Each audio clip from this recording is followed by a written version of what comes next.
December 24th, 1994 was a day that plunged the country of Algeria into chaos as the hijacking of a French airline by an armed terrorist group unfolded. A 3-day hostage crisis ensued, triggering a tragic event that relieved several civilians and officers injured, along with a few losing their lives. But in a desperate bid to restore order, a fearless French elite counterterrorism unit was tasked with confronting the matter, unleashing a relentless firefight that would turn the plane's cabin into a battlefield, with bullets and blood painting a grim portrait of survival against the odds. This is the Air France Shootout.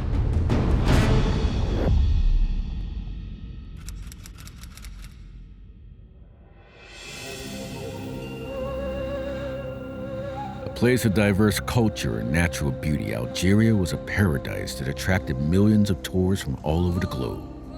But unlike its pristine coastlines and vibrant habitats, the country hadn't seen peace since its independence due to civil wars between the Algerian government and the Islamic rebel groups. The wars on the domestic front led to the deaths of hundreds of rebels and civilians, filling the streets with nothing but blood and bullets. After successfully dominating the opposing forces, the Algerian government detained the leaders of the rebel groups and focused on rebuilding their cities. But their victory was short-lived. In 1989, the members of Afghan Jihad began forming a coalition that consisted of Algeria's most notorious terrorist leaders and called themselves the Armed Islamic Group, or GIA. In the beginning, the GIA first collaborated with Mustafa Bouyali, who was one of the main leaders of the Islamic armed movement.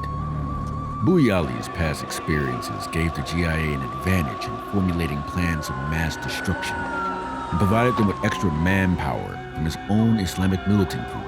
And soon, with time, more leaders from different terrorist groups began forming allegiance with the GIA. Since the War of Independence, the state of Algeria never saw prosperity right away as time went on. This led to multiple economic challenges, which include a rise in poverty, unemployment, and a class division between the poor and the rich, increasing the hatred against the elites of society.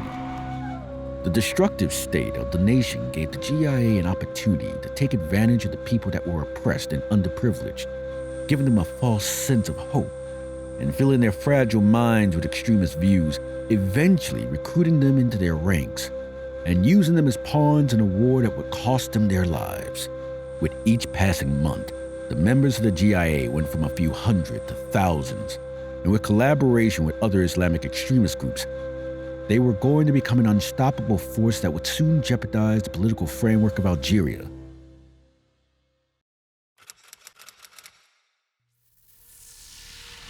The GIA had begun its spree of chaos with the goal of asserting dominance in the regions of Algeria and destabilizing the government.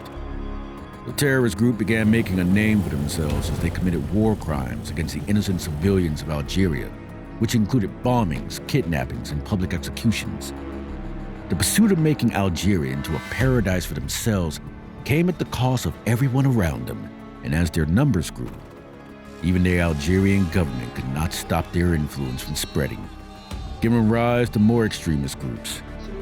Algeria was becoming more dangerous by the minute, and things would eventually take a turn for the worse after the sudden end of the parliamentary elections of 1992. During January of the same year, Algeria was up in flames as the GIA and the Islamic Salvation Front declared a civil war against the Algerian military, who prevented the Islamic Salvation Front from getting the majority of public votes in the election's second round. The war was unlike any other, as both sides displayed their full range of arsenals and mowed down anyone who came in their way. Bombs and bullets rained from above and demolished all signs of life around them. The GIA and its collaborators saw full support from the public, as many of them accused the elites of rigging the elections, while the Algerian military gained international support from countries such as France and the European Union, which gave them foreign aid and artillery to fight against the extremist groups. The casualty count of the war exceeded 20,000 and showed no signs of slowing down. As the war continued, The GIA views about exterminating foreign influence from Algeria became even more extreme. So they began executing anyone who was from France or showed any signs of support from the Algerian government and Western world. The mass execution of foreigners and civilians did not faze the members of the GIA. As to them, they were serving a higher purpose, and were the only ones who could save the country of Algeria from the impurity of foreign invaders. The GIA began taking terrorists that were vulnerable during the war and hunted down foreigners and any civilians that stood against their beliefs. By the end of 1993, the GIA had executed 26 foreigners and even killed terrorist leaders who had shown signs of surrendering to the government. According to the GIA, their beliefs were the law, and those who stood in their way were dealt with in the most painful manners. In order to maintain their influence in their territories, the terrorist groups began publishing weekly magazines that were full of GIA propaganda and recruitment advertisements. But the Civil War had cost the GIA more than they had bargained for, as over the years, most of their leaders had been killed off or arrested by the opposing military forces. But that did not stop the terrorist group from maintaining their public image, as they targeted pro-government journalists and Algerian artists, executing them in front of the public in order to show everyone the consequences of their defiance. Violence became a tool of control for the GIA, which they used against military officers, foreigners, and civilians through guerrilla warfare. By dominating small towns and villages, the terrorist group saw an opportunity to spread their influence among vulnerable societies and use them as guinea pigs for their never-ending civil war against the Algerian government. But soon, the terrorist group was going to reach new heights of chaos and become an international threat.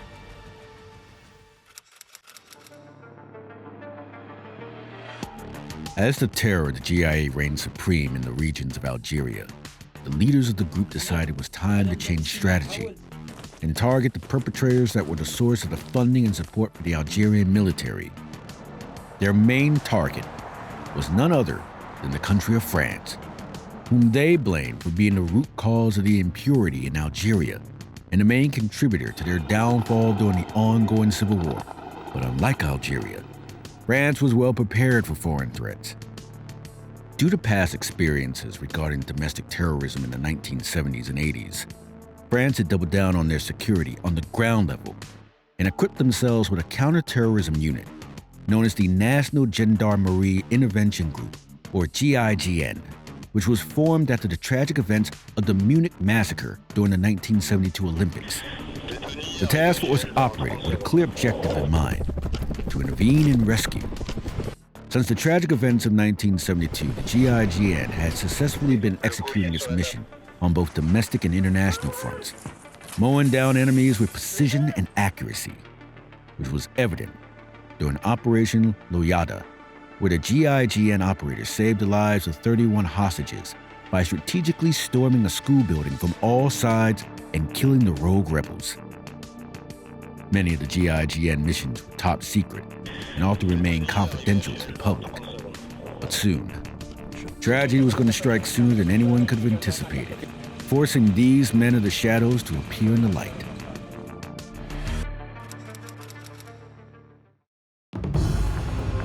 After realizing that executing a terror attack in France was going to be harder than they thought, the GIA leaders decided to cause harm to the French government from Algeria. The terrorists began plotting their next moves with the goal of gaining the attention of both the French and Algerian governments. After months of plotting, the twisted minds formulated a plan to hijack an airplane known as Flight 8969, which belonged to the Air France company. The airplane was assigned to depart from Houari Airport and arrive at Orly Airport in Paris, making it the perfect vessel to infiltrate France and use the passengers in the plane as leverage. The GIA began implementing their deplorable plan and assigned 4 of its top-ranked members to hijack the plane. The terrorists were equipped with Kalashnikov assault rifles, Uzi machine guns, pistols, homemade hand grenades, and 2 10-stick dynamite packs. After packing up the ammunition and being debriefed on their mission, it was time to bypass the airport security. For that, the terrorists were assigned to disguise themselves as officers of the Algerian Presidential Police. The uniforms provided the perfect cover for the terrorists, as they consisted of the Air Algerie logo, which was exclusive to airport security. In order to avoid delays in the plan, the GIA sent scout members to the airport to track the departure times of Flight 8969 on a weekly basis, and decided to strike on a weekend flight when the passenger count was high and airport staff was too busy to notice any anomalies in their system. Like wolves in sheep's clothing, the terrorists made their way to Huari Airport and were soon going to turn the passengers' lives into a living hell. On December 24, 1994, 4 terrorists infiltrated airport security and boarded an Air France flight with 230 passengers, including crew members. The terrorists, posing as security officers, inspected passengers' passports and aircraft interior. After noticing that the airplane's departure was delayed and no response was coming from the flight crew, the airport's air control alerted the Algerian military about the situation. The aircraft was later surrounded by a special intervention group, who used their vehicles as barricades in front of the plane. Upon realizing that they had been surrounded, the terrorists revealed themselves to the passengers by pointing guns at their heads. Panic ensued as the passengers realized that they had become victims of a plane hijacking. The hostages were now at the mercy of the terrorists and had no choice but to obey the terrorists' every command. After controlling the crowd, the hijackers began planting explosives in the aircraft's cockpit and cabin, linking them to a detonator that had the power to kill hundreds with the push of a button. Since their cover was blown, the terrorists switched to the uniforms of the pilots and staff to confuse the Algerian military snipers. In order to de-escalate the situation, the Minister of Interior attempted to negotiate with the terrorists through the cockpit radio.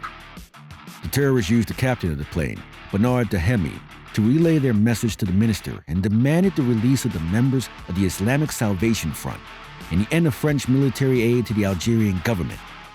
The minister expressed his limitations but agreed to facilitate communications between the terrorists and the Algerian government, but only if they released the women and children from the plane. The terrorists did not respond to the minister's request and forced Bernard Dehemi to take off from the runway and head towards Paris. However, the captain refused to take off due to the military vehicles blocking the plane's path and the boarding stairs attached to the entrance.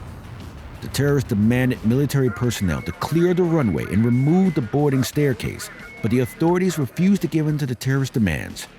The rejection from the military personnel frustrated the terrorists, who then chose a male hostage from the crowd, an Algerian police officer.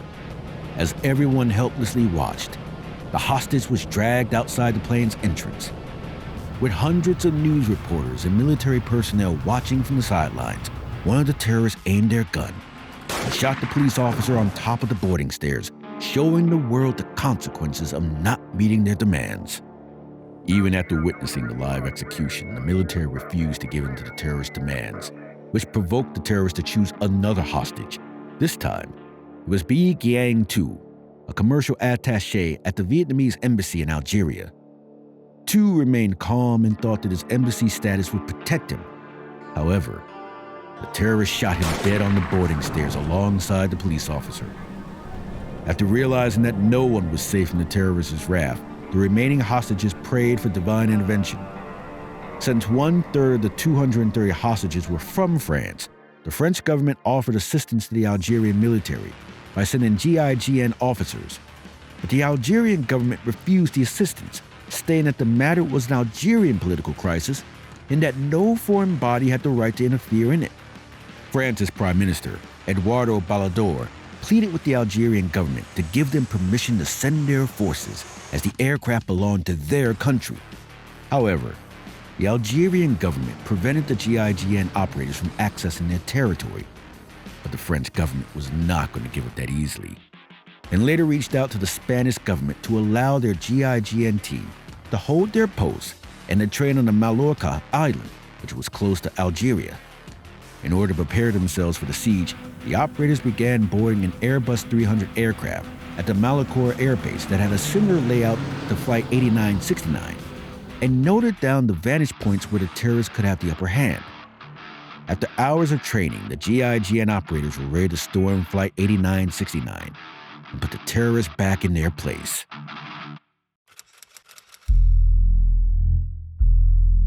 On December 27th at 2 a.m., the pilots began checking in on the passengers and gave them reassurance in order to prevent any more panic from spreading. During their rounds around the cabin, one of the pilots overheard a conversation between two of the terrorists, mentioned that they wanted to crash the plane as soon as it reached Paris, hoping that they could hit an area with the most people.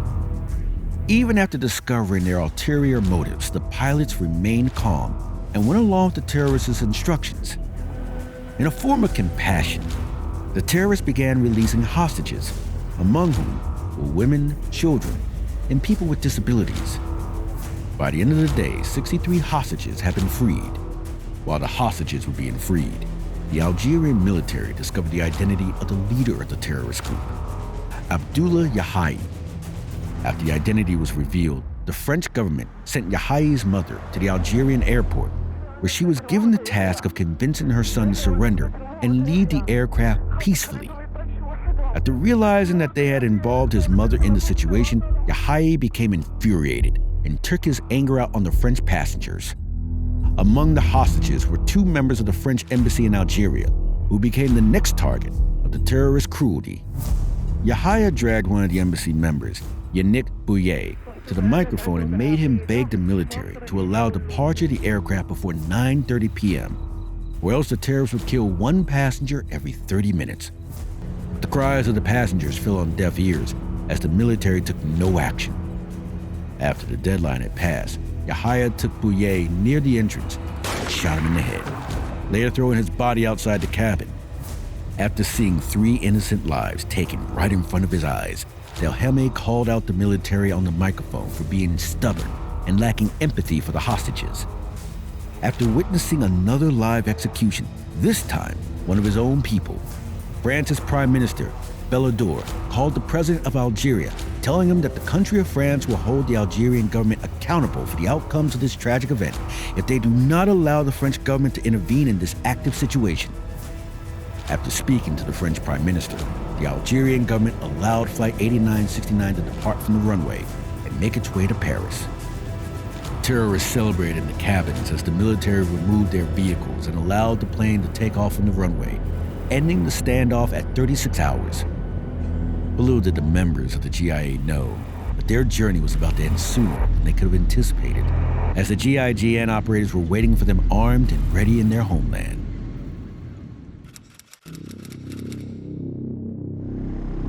As the terrorists were on their way to Paris, Delheme told Yahayi that the plane needed refueling and requested a detour to Marseille Province Airport.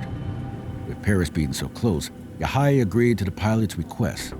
After the announcement was made by the captain about the sudden change of course, the control tower from the Marseille airport notified the French authorities, who ordered all their GIGN operatives to leave Malicourt and get ready for an assault in Marseille. The GIGN team was led and coordinated by Major Denis Favier, who prepared and debriefed his team at a military base in Marseille. Having the plane in their home country gave the officers an upper hand over the terrorists. Before the airplane could reach Marseille, French authorities received information about the plane being used as an instrument for a terror attack in Paris. This provoked Favier to accelerate the preparations for the siege and head towards the airport. The plane landed in Marseille on December 26 at 3 a.m. French authorities led the plane away from the terminal and near an isolated corner. The terrorists demanded 27 tons of fuel, even though the aircraft only required 9 tons to reach Paris. This demand for excessive fuel proved that the terrorists were going to use the plane as a firebomb in Paris.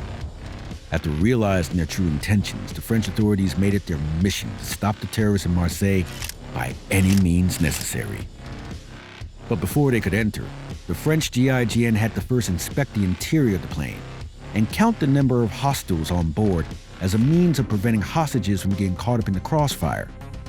Negotiators were assigned to convince the terrorists to allow Marseille's airport staff to provide food and water to the hostages while they were refueling the plane. After accepting the negotiators' terms, several GIGN members, including Favier, entered the plane under the disguise of airport staff members. As the undercover GIGN members handed out food and water to the hostages, they assessed the cabin and its entrances, discovering that none of the entrance doors were connected to explosives, giving them an opportunity to enter the plane from multiple angles. After leaving the plane, Favier assigned 3 teams with 11 GIGN members to infiltrate the plane from the rear and front entrances. Meanwhile, the negotiators located in the control tower, stalled the terrorists for hours as a means to prevent them from doing anything drastic. But eventually his luck ran dry as Yahya became impatient and realized that he wasn't going to get the fuel that he demanded. Yahya ordered the pilots to move the plane closer to the control tower, and after doing so, the terrorists opened fire on the tower and runway where the local authorities were surveilling the aircraft. As chaos ensued, Favier was authorized by the government to act of his own free will and take whatever actions he deemed necessary. Major Favier initiated his siege on the plane and ordered all team members to rush the plane with their own boarding staircases.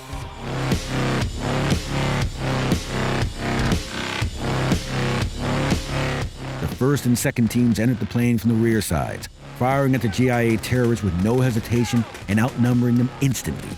The passengers ducked underneath their seats as both parties exchanged hundreds of rounds of ammo, filling the cabin floors with bullets. After killing one of the terrorists, the GIGN operatives began using concussion grenades to blind the remaining terrorists and evacuate the civilians whenever they got the window of opportunity. Dozens of hostages suffered minor injuries as bullets ricocheted within the cabin walls, missing by mere inches from ending their lives. Yet the dedication of the GIGN team prevented innocent lives from being lost. After all the hostages were rescued, it was time to take out the remaining 3 terrorists, including Yahya, who was hiding in the cockpit with the helmet and his co-pilot. The terrorists began detonating their homemade grenades in the cabins, which injured multiple GIGN officers, but before they could use another grenade, the terrorists were ambushed from the front side of the plane by the 3rd GIGN team, who shot the terrorists and headed towards the cockpit, where Yahya was located. Even though Yahya had the opportunity to kill Dahemi and his co-pilot, he took no action against him and decided to face the GIGN operatives head-on. The leader of the terrorist group was shot point blank and eventually met his end with an operative's gun, ending the nightmare once and for all.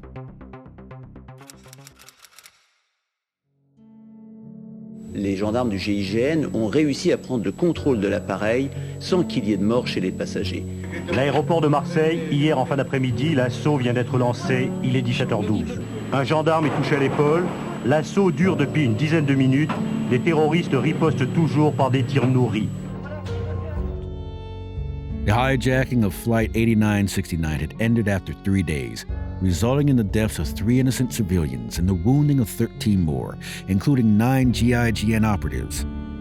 The events of the hijacking showcased the bravery and dedication of the GIGN operatives and the flight crew, who remained calm and focused on prioritizing innocent lives over their own. Due to their actions, they received high national honors and were praised as heroes among the public.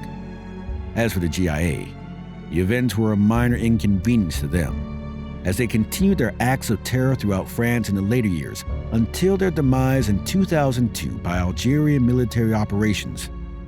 But like a Hydra, more terrorist organizations have taken their place, all promising to burn down Western societies, creating an endless cycle of hate and destruction that had no end in sight. After deep diving into the history of the armed Islamic group and the Algerian government, we wonder, how would have things turned out if the Algerian government allowed the GIGN to interfere with the terrorist plan in their territory? And is the Algerian government responsible for the deaths of the civilians that died on the plane?